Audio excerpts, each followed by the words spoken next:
Hey, countryside. Thanks for joining me this Friday. I realize it's been several weeks since I've put one of these up, but just kind of getting back in the swing of things. Had a busy few couple weeks, so that gave me a little bit of freedom. I didn't pick a passage or one of the chapters that I did my devotions on this week. This is actually from a week or so ago, but interestingly enough, I'm preaching out of James chapter 5 this week, and this was one of the passages that I read, like I said, about a week ago.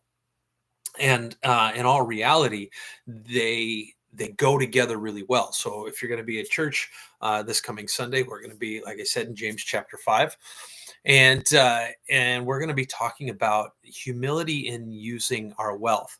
And again, like, maybe you're watching this and saying, I'm not a wealthy person.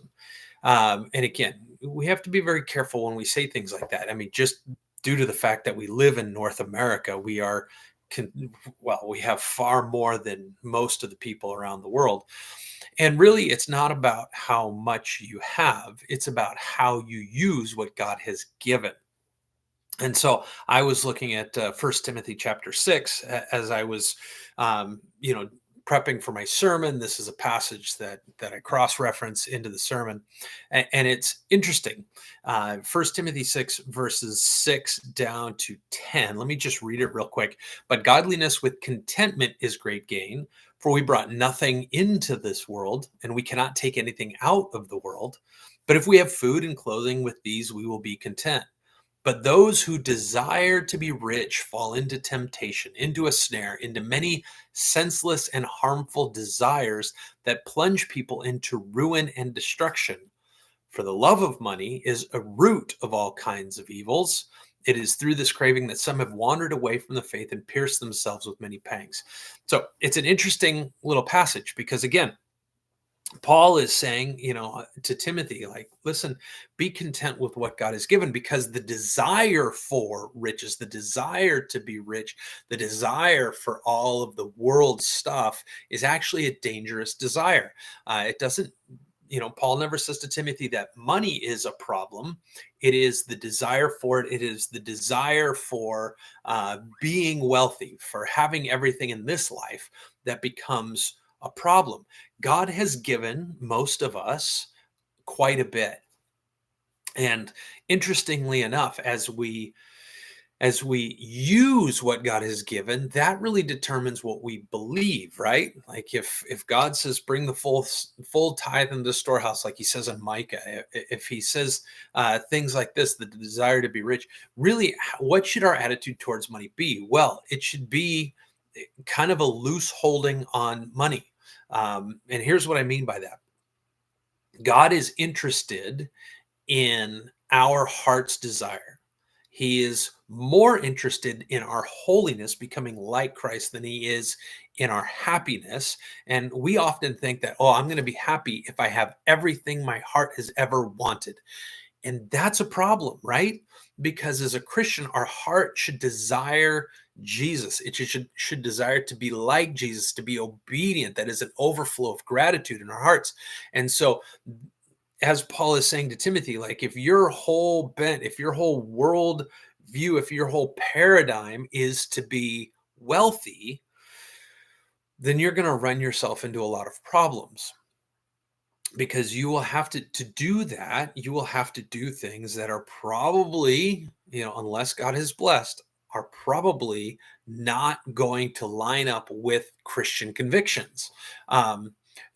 Oftentimes a lot of uber wealth comes through exploitation. It comes through it comes through hiding. It comes through some underhanded tactics, things that don't line up with what the gospel calls us to do. And that's the thing. It's a focus issue. Our focus needs to be on being more like Christ, who gave everything, even his life, for us. So the actual attitude of a Christian is to be opposite of what Paul just told Timothy, is to not love money as our little g God. It is to love Christ. And so everything that he's given should then be deployed in his service.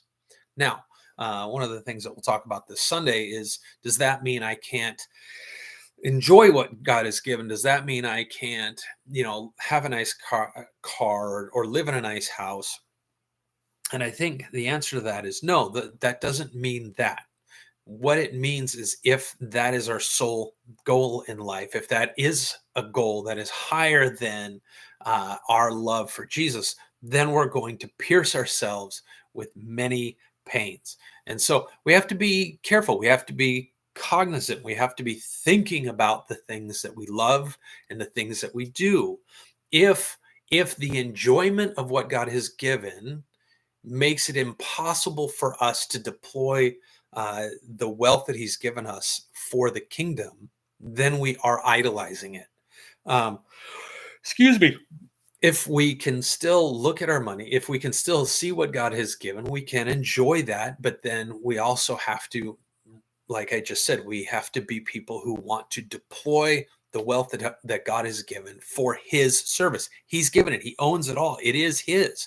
And so, as we live and as we work and as we live here in North America, understanding that, yes, we are very wealthy people, we need to make sure that we are giving back to God selflessly, that we are giving to Him, to the with the idea that what He has given me is actually His, and how can I use it to bring people to Christ, to support the local church, to do things that God has called me to do, to meet the less fortunate in their time of need. How can I do that? And that should be our focus. So there is a shift in what we should be thinking about with money.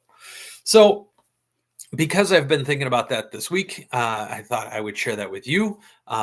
If you have more questions, join us this Sunday morning, 10 o'clock at Countryside Community Church. We're located in Edgar on line 4. That's in Oro Medante, Ontario. So if you're watching this from far away, you can catch our live stream as well right here on our YouTube channel. Thanks so much.